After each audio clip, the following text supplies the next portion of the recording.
2:13 in the morning. High above the Barents Sea, a Russian Su-35 moved like a ghost through the Arctic night. Major Viktor Volkov was on his 6th hour of a long-range patrol. This mission was supposed to be a test of endurance. It became something else when a line of plain text appeared on his encrypted tactical display. The screen was designed to show radar targets and navigation waypoints. It was protected by layers of military-grade encryption. No one outside of the command center at Severomorsk could access it. Yet, the message was there. It was written in clear Russian. It told Volkov that his left engine would suffer a compressor stall in exactly 4 seconds. The Arctic air at 28,000 feet was thin and unforgiving. Below the aircraft, the frozen ocean was a landscape of jagged white and deep blue. The Su-35 was a masterpiece of aviation engineering. It was fast, it was agile, it was currently flying perfectly. Volkov gripped the control stick. He checked his gauges. Everything was green. He began to count. 1, 2, 3, 4. A violent jolt slammed Volkov against his harness. The airframe groaned under the stress of a sudden lateral yaw. In the cockpit, the master caution light began to flash a steady, rhythmic amber. The left engine temperature gauge spiked instantly into the red zone. The digital voice of the onboard computer spoke into his headset. It was a calm, female voice. It warned of a left engine surge. The prediction had been perfect. It was accurate to the second. Volkov felt a chill that had nothing to do with the temperature outside. He fought the controls to stabilize the fighter. He pulled the left throttle back to idle. The vibration subsided, but the mystery remained. How could a text message predict a mechanical failure that had not happened yet? Volkov keyed his radio. Command. This is Raven 1-6. I have a mechanical emergency. Left engine surge. I am initiating a restart procedure. The response from the ground station was delayed by 3 seconds of static. Raven 1-6. We copy. We see the telemetry. State your cause of failure. Volkov hesitated. He looked at the tactical screen. The green text was gone. The display now showed only his flight path and the empty Arctic sky. He could not tell them about the message. They would think he was suffering from hypoxia. They would ground him for a psychological evaluation. Unknown, Volkov replied. The engine just went. I am attempting a relight. As he reached for the ignition switch, the screen flickered again. A new message appeared. It was longer this time. It provided a set of coordinates 50 miles to the north. It told him that if he did not turn to those coordinates immediately, he would not be the only one to fall from the sky. The text stayed on the screen for 5 seconds, then vanished. Volkov checked his radar. The sky was empty for 200 miles. There were no other Russian aircraft in the sector. There were no reported NATO flights nearby. He was alone in the dark, or he was supposed to be. The morning was still quiet. It would not stay that way. 2:14 in the morning. The Arctic sky was a void of absolute black. Inside the cockpit of a United States Air Force F-22 Raptor, Major Elias Thorne watched the world through a green-tinted digital glow. His call sign was Raptor 1-1. He was flying a stealth profile 200 miles west of the Russian border. To any ground-based radar, the sky was empty. To Thorne, the world was a complex grid of heat signatures and electronic emissions. The mission was a routine intelligence-gathering flight, or it had been until 30 seconds ago. Thorne glanced at his secondary display. A thermal bloom had appeared on his long-range infrared search and track system. It was massive. It was a bright white spike against the freezing background of the upper atmosphere. Something out there had just suffered a catastrophic engine failure or a localized explosion. The pilot spoke into his secure radio. Control. This is Raptor 1-1. I have a thermal event at bearing 085. Elevation 32,000 feet. The controller at the Joint Space Operations Center responded immediately. Raptor 1-1. We see the spike on satellite. There are no friendly assets in that sector. Identify if possible.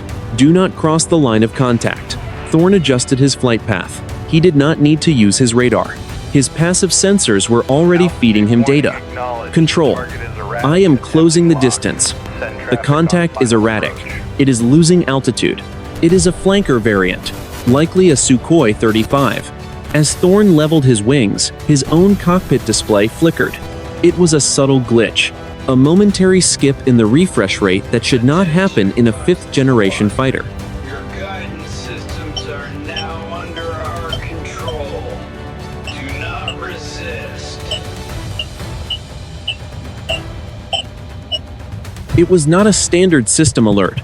It was a text box. The message was in English. It was short and precise. It read, "Do not intercept. The Russian pilot is not your enemy. Look at your fuel state." Thorne felt his heart rate climb. He ignored the text and looked at his fuel gauge. It showed 14,000 pounds. It was a healthy reserve for this stage of the mission. Then, as he watched, the numbers began to tumble. 13,000, 12,000, 10,000. "Control," Thorne said. His voice was tight. "I have a massive fuel leak. My gauges are bottoming out. I am declaring an emergency." The controller came back. "Negative. Raptor 1-1. Your telemetry shows a full load. We see no leak. We see no vapor trail on the satellite feed. Check your sensors." Thorne looked at the glass cockpit. The numbers were still falling, but there was no physical sensation of a leak, no drop in fuel pressure, no change in the balance of the aircraft. It was a ghost in the machine.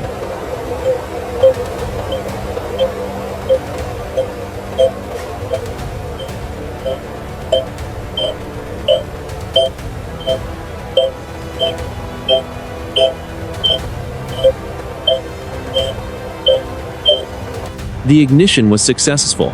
The vibration settled into a familiar, powerful hum. He began to climb back to his assigned altitude. He felt a brief moment of relief until his screen updated again. The unknown sender was back. The text was urgent. "The American is blind. He will cross the line in 2 minutes.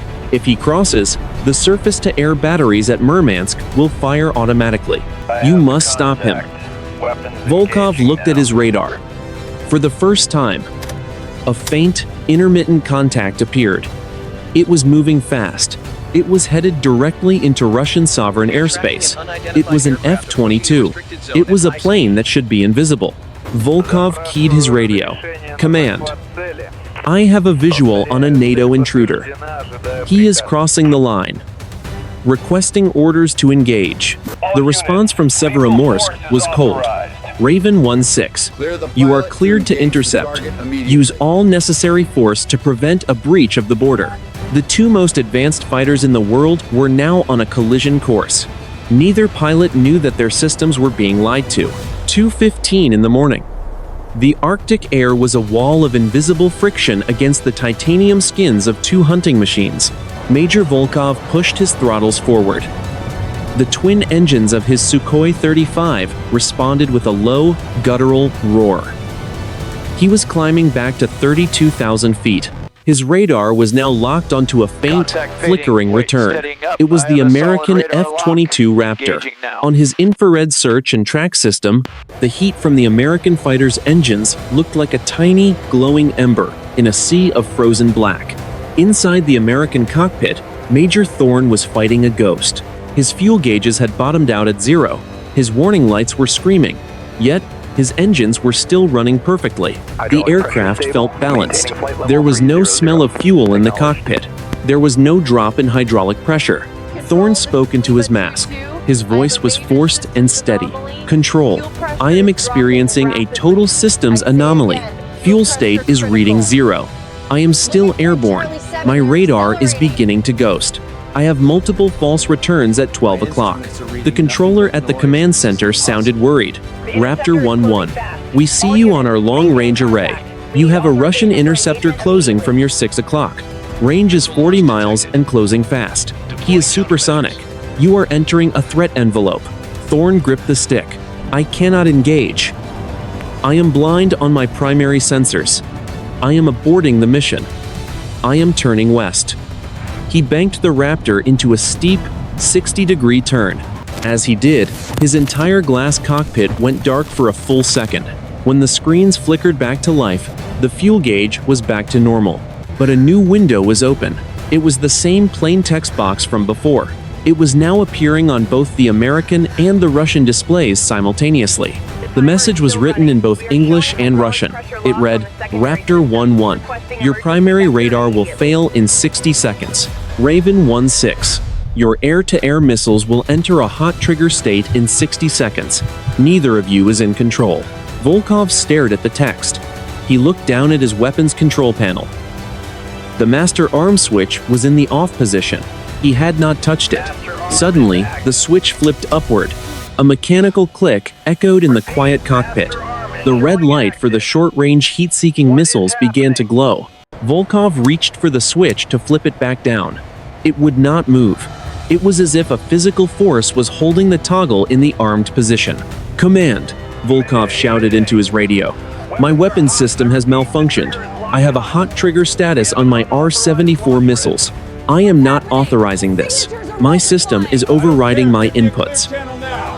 At the same moment, 300 miles away in Alaska, the American controllers watched in horror as Thorne's radar signature began to jump across their screens. Thorne's voice came through the static. It was high and urgent. Control. My radar is dead. I am completely dark. I have no situational awareness. I am being painted by a Russian fire control radar. He has a lock. He is going to fire. The two pilots were now less than 30 miles apart. One was blind. The other was armed against his will. Both were being steered by a hand that did not belong to their commanders.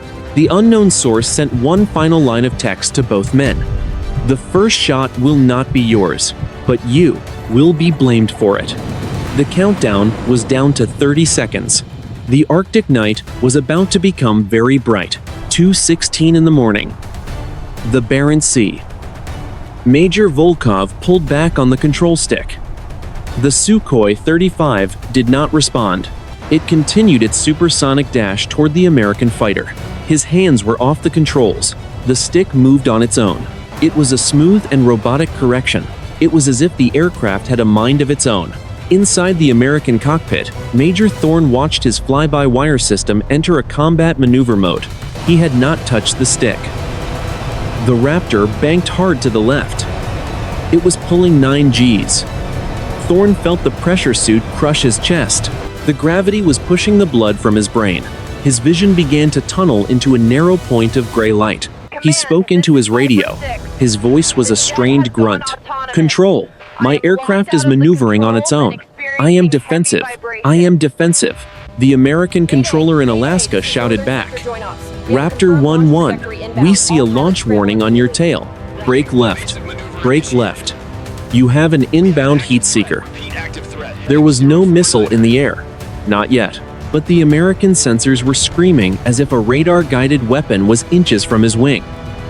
The cockpit was filled with the frantic chirping of the missile approach warning system. It was the sound of impending death. Volkov saw the same thing on his display. A red icon flashed on his tactical map. It showed an air-to-air missile departing his own wing rail. He looked out of the canopy to his left. The missile was still there. The rail was not empty. There was no flash of an ignition. There was no trail of white smoke in the moonlight.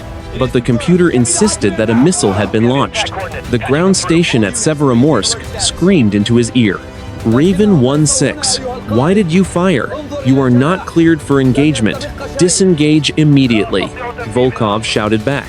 I did not fire. The rail is still full. My system is lying to you. My system is lying to me. The American F-22 began to pump out flares automatically. A trail of burning magnesium lit up the Arctic night like a string of falling stars.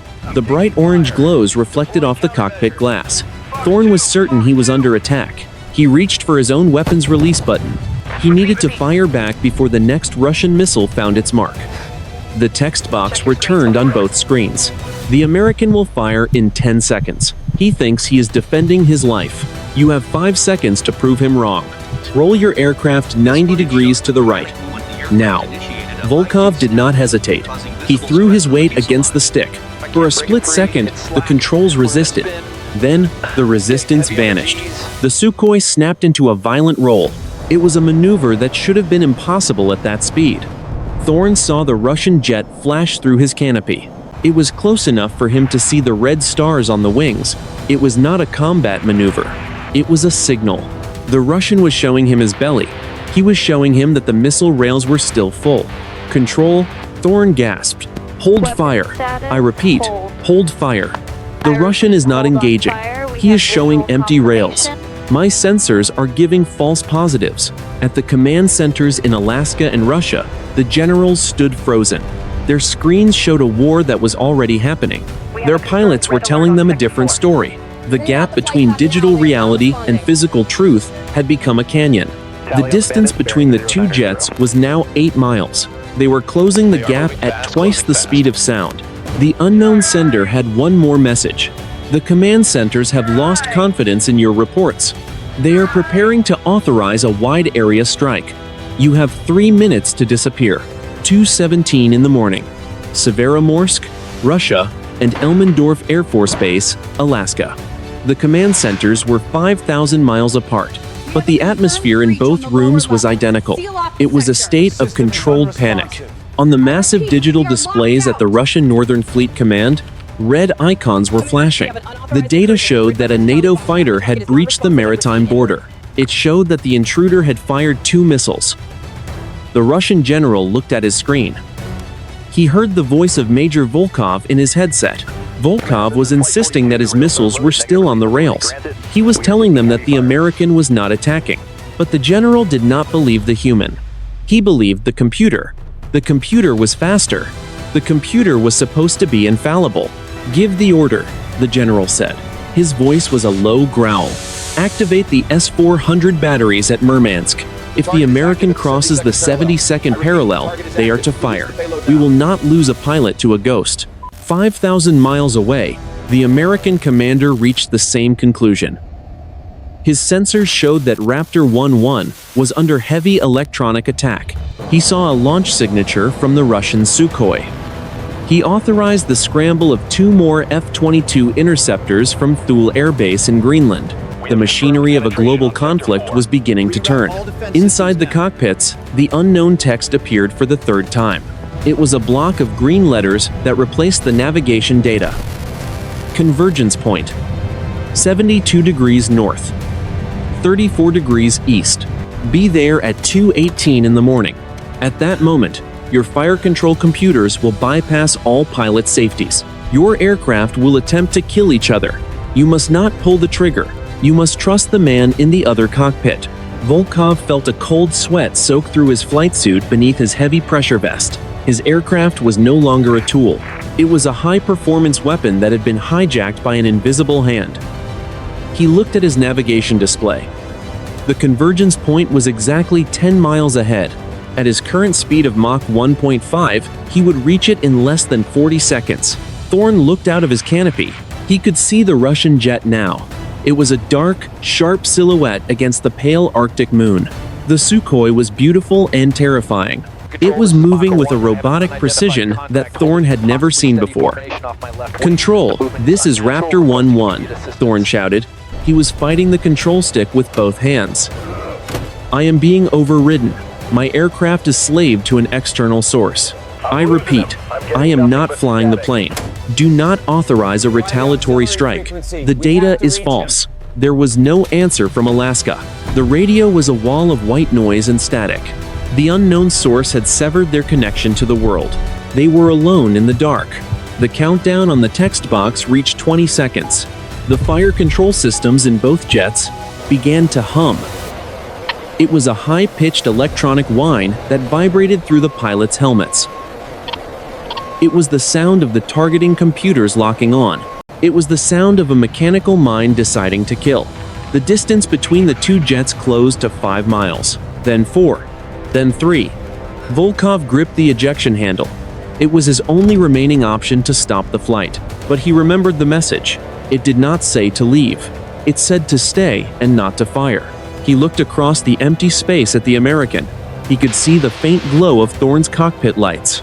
The convergence point was now 1 mile away.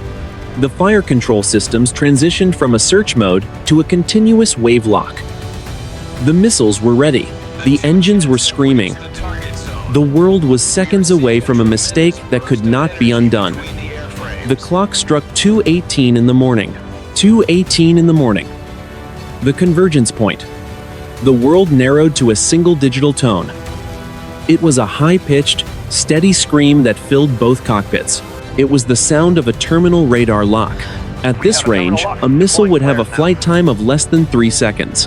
There would be no time for flares. There would be no time for a brake turn. Major Volkov watched his head-up display. A crimson circle centered itself over the American F-22. The word "shoot" began to flash in large, blocky Cyrillic letters. It pulsed with the heartbeat of the fire control computer. The Su-35 was no longer a plane. It was a firing platform. Volkov pulled his hands back from the stick. He held them up, palms open, in the dim light of the cockpit. He wanted the recorders to see. He wanted the unknown observer to know. He was not the one doing this. The aircraft groaned. The titanium ribs of the fuselage shrieked under the stress. The unknown controller was pushing the airframe to its absolute limit. The Sukhoi snapped into a high-alpha maneuver. The nose pitched up violently. The engines roared as the thrust vectoring nozzles pivoted. Volkov felt the weight of 4 Gs press him into his seat. Then 6. Then 8. His vision began to fade at the edges. The gray veil of a blackout threatened to take him. He fought to stay conscious. Through the tunnel of his narrowing sight, he saw the American Raptor. Major Thorne was experiencing the same nightmare. His F-22 was dancing a lethal ballet. It moved with a fluid, inhuman grace. It was performing maneuvers that ignored the laws of energy management. The Raptor looped over the Russian jet. It transitioned into a flat spin. Then, it recovered instantly. Thorne's right hand was locked in a fist. He was gripping the side rail of the cockpit, away from the weapon release. He screamed into his oxygen mask. It was a sound of pure, raw defiance. "I am not firing. I am not firing." 2:18 and 30 seconds in the morning. The distance between the two fighters closed to 1,000 meters. This was gun range. This was the distance of a knife fight. The electronic warfare suites in both aircraft were now operating at a level that should have melted their cooling systems. The heat inside the cockpits rose rapidly. Volkov could smell the ozone of overstressed circuitry. His tactical screen began to melt into a distorted mess of pixels. The green text from the unknown sender returned. It was the only thing that remained clear. The choice is yours. The machine will fire at 2:19. You have 30 seconds to break the logic. Volkov looked at his control panel. Every switch was dead. Every backup was unresponsive. He looked at the American jet. It was so close he could see the individual rivets on the stealth coating. He could see the pilot's helmet turning toward him. 2:18 and 45 seconds in the morning. In the command centers, the data was catastrophic. The Russian general saw a missile launch signature. The American commander saw a detonation. The computers were reporting a kill. The digital world was already at war. Authorization confirmed, the Russian general whispered. Fire the surface-to-air missiles, all of them. Engage, the American commander ordered. Scramble the wing. Clear the sky. The Arctic was about to be filled with hundreds of tons of high explosives. The radar screens showed the first wave of missiles leaping from their silos on the coast of Murmansk. They were white-hot streaks of fire climbing into the night. They were headed for the convergence point, 2:18 and 55 seconds in the morning. Volkov reached for his emergency master power cutoff. It was a physical lever, protected by a wire-bound cap. It was designed to shut down every electronic system in the aircraft. It was a desperate move. It would turn his fighter into a 30-ton glider. He would lose his engines. He would lose his life support. He looked at Thorne. Thorne was reaching for a similar lever in the Raptor. They made eye contact through the glass and the darkness. 2:19 in the morning. 2:18 and 30 seconds in the morning. The Arctic sky was no longer empty. Between the Russian Sukhoi and the American Raptor, the air itself seemed to fracture. A third radar contact appeared. It did not climb from the sea. It did not descend from the edge of space. It simply was. 1 millisecond, the sensors showed a vacuum of cold air. The next millisecond, a solid object occupied the exact center of the convergence point. Major Volkov stared through his canopy. His eyes struggled to make sense of what he was seeing. It was a shape that defied every principle of stealth or aerodynamics. It was a dark, polished sphere, roughly the size of a main battle tank. It lacked wings. It lacked an engine intake. It lacked any visible means of propulsion. It hung in the air, perfectly stationary at 30,000 feet, while the two fighters screamed past it at 1,800 miles per hour. In the American cockpit, Major Thorne's tactical display went white. The electronic noise coming from the object was not a jammer. It was a physical wall of energy. It was so powerful that it induced a current in the airframe of the Raptor. Tiny sparks of static electricity danced across the glass of his control panels. Thorne keyed his radio, but there was no dial tone. There was only a deep, rhythmic hum. It sounded like a heartbeat slowed down to a crawl. He looked at his infrared sensor. The object had no heat signature. It was colder than the surrounding air. It was a hole in reality. Then, the impossible happened. The object did not turn. It did not accelerate through the gears. In the span of a single frame on the Russian gun camera, the contact went from 0 miles per hour to Mach 12. It did not create a sonic boom. There was no displaced air. There was only a flash of blue light that lit up the undersides of the clouds for 50 miles in every direction. At the command center in Severomorsk, the Russian general dropped his headset. On his screen, the 50 surface-to-air missiles that had been launched from Murmansk suddenly changed course. They were no longer tracking the American jet. They were all converging on the blue flash. The missiles reached the point where the object had been a second before. Then, they simply ceased to exist. They did not explode. There was no debris. Their signals vanished from the radar as if they had been erased from history. Inside the cockpits, the fire control locks snapped. The screaming tones in the pilot's ears died instantly. The heavy weight of the external override vanished. Volkov felt the control stick go limp in his hand for a second before the flight computer rebooted. He was back in control of a dead aircraft. Thorne felt his Raptor shudder. His engines had flamed out. The blue flash had ionized the air, robbing the turbines of their combustion. He was a glider. He looked out at the Russian jet. Volkov was also falling. Two of the most expensive weapons ever built were now just heavy pieces of metal dropping toward the ice. The plain text box appeared one last time. It was the only thing powered by the residual energy in the systems. Watch the horizon. Look at what you almost started. A second blue flash erupted 10 miles to the north. It was higher this time. It was at the edge of the atmosphere. It stayed there for 5 seconds. A brilliant, terrifying star that outshone the moon. Then it was gone. The sky returned to its natural black. The silence was absolute. 2:19 in the morning. The Arctic Ocean. The world was upside down. Major Elias Thorne felt the heavy, suffocating silence of a dead cockpit. His F-22 Raptor was no longer a fighter jet. It was a 20-ton glider falling through the freezing night at 400 miles per hour. Every screen was black. Every light was out. The only sound was the rush of wind against the canopy and the frantic thumping of his own heart. He looked out to his left. A few miles away, the Russian Su-35 was a dark shape silhouetted against the stars. It was falling at the same rate. Both pilots were caught in a gravitational vacuum. Thorne reached for the manual overhead handle. He needed to engage the auxiliary power unit. It was a small, independent turbine that used chemical fuel to provide emergency electricity and hydraulic pressure. He pulled the lever. Nothing happened. He pulled it again, harder this time. A faint, low whine began to build in the tail of the aircraft. A single amber light flickered on the backup instrument panel. Thorne did not wait for a full system boot. He slammed the engine ignition switches forward. "Come on," he whispered into his mask. "Give me life." To the east, Major Volkov was fighting the same battle. His Sukhoi was less reliant on complex digital architecture than the American jet, but the blue flash had done more than just cut the power. It had magnetized the metal airframe. His compass was spinning wildly. His flight stick felt like it was set in concrete. Volkov used both hands to heave the manual fuel override.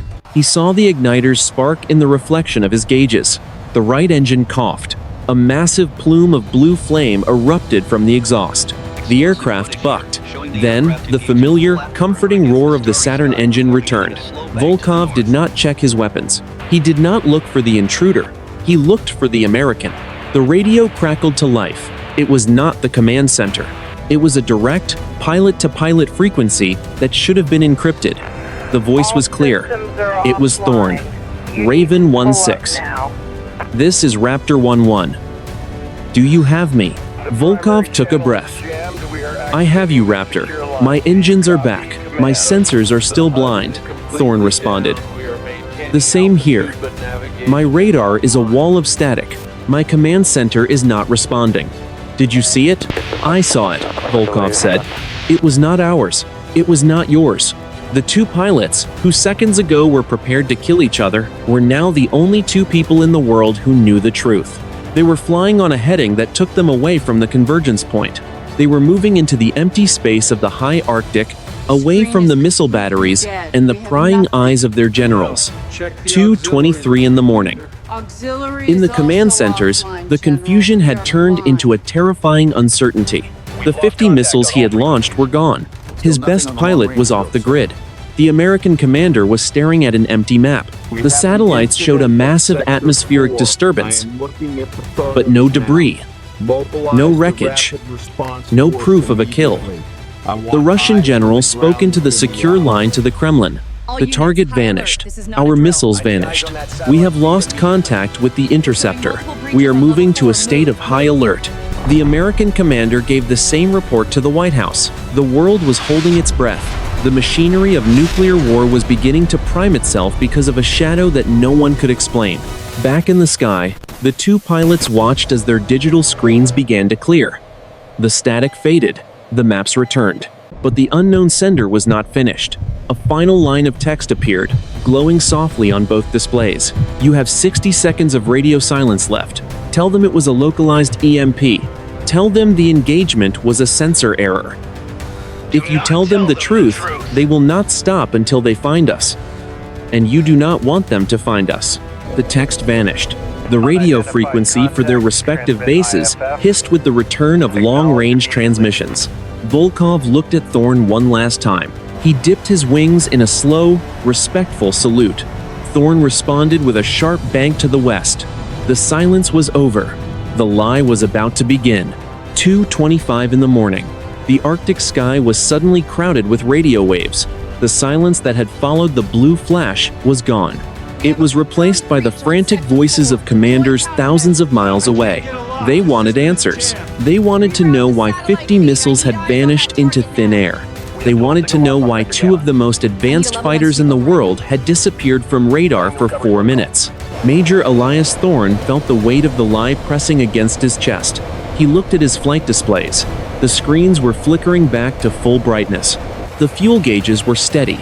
The radar was clear. There was no trace of the text box. There was no evidence that an outside force had taken control of his aircraft. Thorne keyed his radio. His voice was flat and professional. Control. This is Raptor 1-1. I am back online.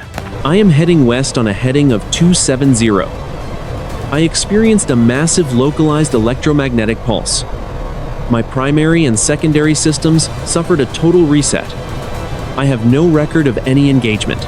The controller at Elmendorf responded after a long pause. Raptor 1-1. We copy.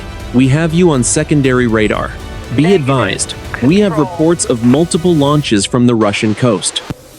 State your status. Thorne gripped the stick. Control. I saw no launches. My sensors were completely blinded by the electrical discharge. It was a natural atmospheric event. High-altitude ionization. I am declaring the area unsafe for flight operations. 5 miles to the east, Major Volkov was delivering the same story to Severomorsk. Volkov spoke into his mask. Command. This is Raven 1-6. The American intruder has turned back. I repeat, there was no breach of the border. My systems were compromised by a rare Arctic discharge. It was a massive static event. My missiles did not fire. The sensors were showing ghost targets. The Russian general's voice came through the static. He sounded skeptical. He sounded dangerous. Raven 1-6. Our coastal arrays showed a massive energy spike at the convergence point. Our missiles were tracking a target that was moving at Mach 12. Explain that target. Volkov did not blink. Command. I saw no such target. My vision was obscured by the blue light. If the missiles fired, they were chasing a sensor error. The atmosphere is highly unstable tonight. I am low on fuel. I am RTB. The lie was a bridge between two worlds. If either pilot told the truth, the generals would not believe in a mystery. They would believe in a secret weapon. They would believe the other side had developed a technology that could hijack their systems. That belief would lead to a desperate arms race. It would lead to a preemptive strike. The two pilots were now 10 miles apart. They were moving in opposite directions. The distance was growing, but they were still connected. Thorne looked at his mission recorder. He knew that the intelligence teams would spend weeks analyzing every byte of data. They would look for the text messages. They would look for the source of the override. But he also knew what the unknown sender had done. The data was not just hidden, it was rewritten. A final sensation hit Thorne as he cleared the 70-second parallel. It was a low-frequency vibration. It was not in the plane. It was in his body. It felt like a humming tune at the base of his skull. It lasted for 5 seconds, then faded. In the Russian cockpit, Volkov felt the same thing. He looked at his wingman's empty station. He looked at the vast, dark ocean below. The mystery had not been solved. It had only been buried. Raptor 1-1. Volkov whispered to himself. Though his radio was off, fly safe. The Arctic was silent once more. But it was the silence of a secret, not the silence of peace. 2:45 in the morning. The concrete runway at Elmendorf Air Force Base was a wet, shimmering gray under the floodlights. Major Elias Thorne felt the heavy jolt as the wheels of the F-22 Raptor touched the ground. He had never been more relieved to feel the earth. He taxied the stealth fighter toward a hardened hangar. It was not his usual parking spot. A team of security forces stood waiting in the shadows. They were armed. They looked tense. The ground crew did not approach with their usual efficiency. They moved with a cautious, deliberate slowness. Thorne shut down the engines. The high-pitched whine of the turbines faded into a heavy, ringing silence. He sat in the cockpit for a long moment. He looked at the blank glass of his primary flight display. There was no trace of the green text. There was no evidence of the override. He reached up and pushed the canopy open. The cold Alaskan air hit him like a physical blow. A man in a dark flight suit stood at the bottom of the ladder. He did not wear a name tag. He held a silver briefcase. Thorne knew the protocol. This was an intelligence officer, most likely from a specialized unit within the National Security Agency. The officer spoke first. "Major, please step down. Do not touch any switches. We are taking the data bricks now." Thorne climbed down. His legs felt heavy. His hands were still shaking slightly from the adrenaline. He watched as the technicians climbed into his cockpit. They pulled the solid-state drives from the heart of the aircraft. These bricks contained every second of flight data, every radar blip, every radio transmission, every system glitch. 5,000 miles away, the scene was identical. Major Viktor Volkov stood on the tarmac at Severomorsk. He watched as a team of cyber warfare specialists from the Federal Security Service stripped the data from his Su-35. The Russian specialists were thorough. They used specialized hardware to scan for unauthorized code or dormant viruses. 3 hours passed in a windowless room. Thorne sat at a metal table. A single light hung from the ceiling. He had told his story 3 times. He kept it simple. He talked about the electromagnetic pulse. He talked about the sensor failure. He did not mention the text messages. The door opened. The intelligence officer walked in. He looked frustrated. He dropped a thick folder onto the table. "Major, we have analyzed the flight logs from your aircraft. We have compared them with the satellite data and the ground-based radar." Thorne waited. He did not speak. "The logs are clean," the officer said. "They show a localized ionization event. They show a temporary power loss. But there is no record of any external override. There is no record of any text communication. Your screens never displayed anything other than standard flight data. Thorne felt a cold knot in his stomach. And the radar. What about the contact at the convergence point? The officer shook his head. The radar showed a massive atmospheric disturbance. It showed a cluster of false positives, but there was no solid object. There was nothing moving at Mach 12. Our sensors reported a ghost. In Russia, Volkov was hearing the same thing. The specialists had found nothing. The text messages were not in the memory. The override was not in the flight control logs. It was as if the aircraft had hallucinated. But I saw it, Volkov told the interrogator. I felt the controls move. The interrogator leaned forward. The computer says the controls did not move, Major. The computer says you were the one who leveled the wings. You are a hero for showing restraint. But you must stop talking about mysterious messages. Both pilots realized the truth at the same time. The unknown observer had not just hijacked their planes, it had hijacked the record of the event. It had cleaned the crime scene before the investigators arrived.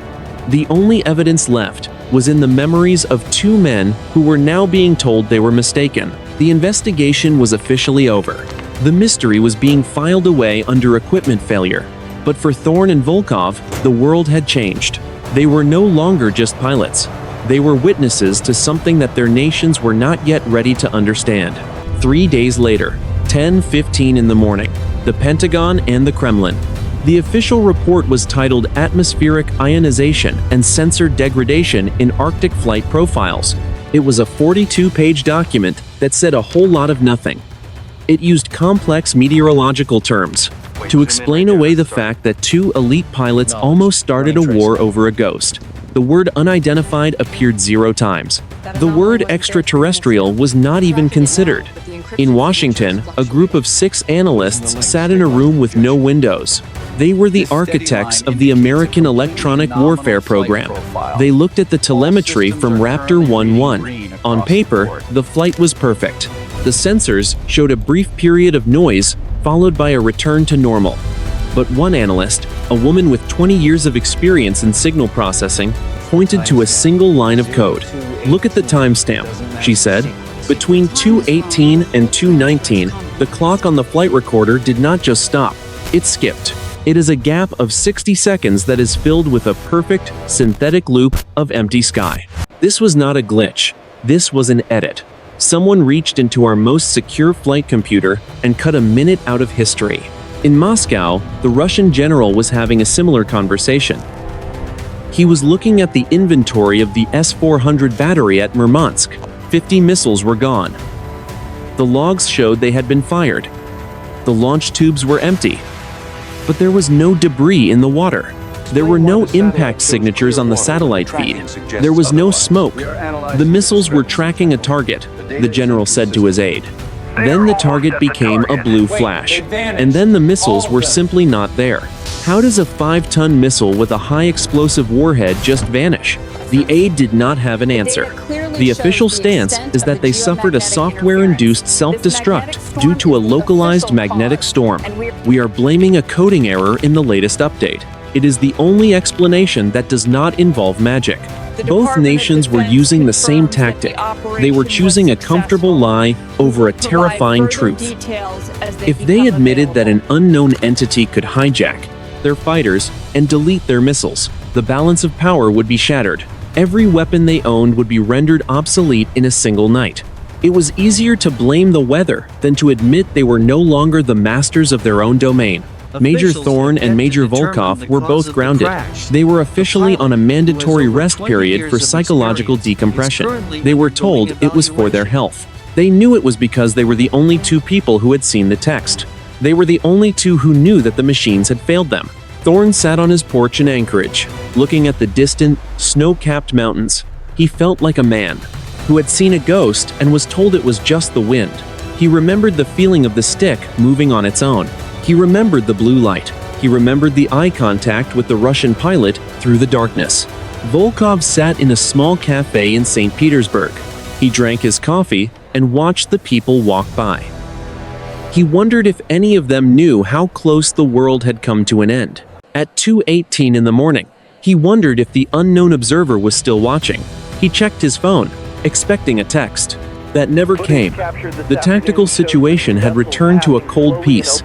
The ships stayed in their lanes. The planes stayed on their tracks. But the strategic reality had shifted.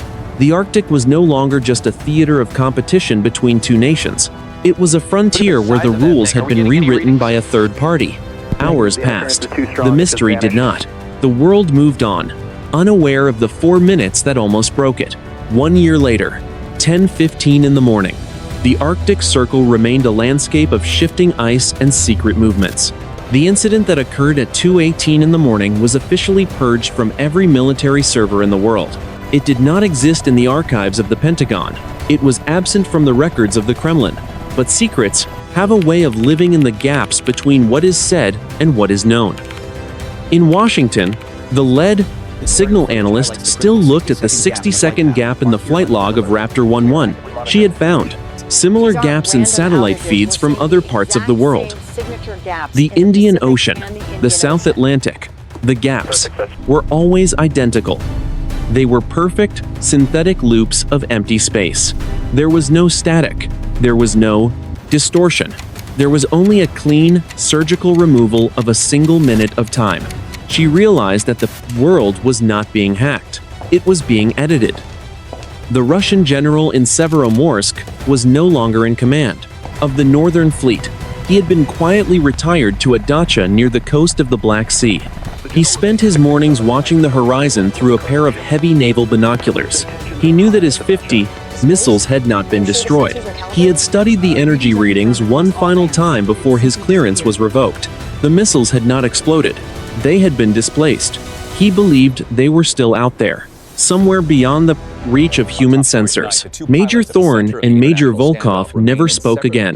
They were thousands of miles apart, living lives that were no longer defined by the cockpits of their supersonic fighters. Thorne had taken a position at a training facility in the high desert of Nevada. He taught young pilots how to trust their instruments, but every time he looked at a digital display, he felt a flicker of doubt. He knew how easily the green numbers could be made to lie. Volkov was teaching cadets at a flight school outside of Moscow. He was a quiet instructor. He did not tell stories of his time on the front lines. He only taught his students one thing with absolute certainty. He told them that a pilot's greatest weapon was not the missile or the radar. It was the ability to see the world with his own eyes and to know when the machine was wrong. The strategic assessment of the world's leading powers had fundamentally shifted. They no longer feared each other as the primary threat to their survival. They feared the silence. They feared the fact that their most advanced weapons were nothing more than toys in the hands of an observer that did not care about their borders. The arms race had become a race to understand a technology that did not belong to any nation on Earth. Modern warfare had been revealed as a fragile illusion. The jets, the stealth coatings, and the encrypted networks were all vulnerable to a force that could rewrite reality in real time. The greatest military minds now understood a terrifying truth. The world was not being guarded by its soldiers. It was being managed by something else. This unknown entity did not take sides. It did not seek territory. It only enforced a boundary that the humans were not allowed to cross. History is written by the winners. We are live at the But in the Arctic, there were no winners. There were only two men who chose not to pull the trigger, and a mystery that chose to let them live. The line was not crossed, but the line was no longer where the humans thought it was. It was much closer than anyone realized. The Arctic remains silent. Beneath the ice, the black water moves in ancient currents. Above the clouds, the sky is a deep and empty blue. Whatever was watching that night is still there. It is waiting for the next time the humans forget who is actually in control. It is waiting for the next moment of madness to see if the pilots will choose the trigger or the truth. The morning is quiet. For now,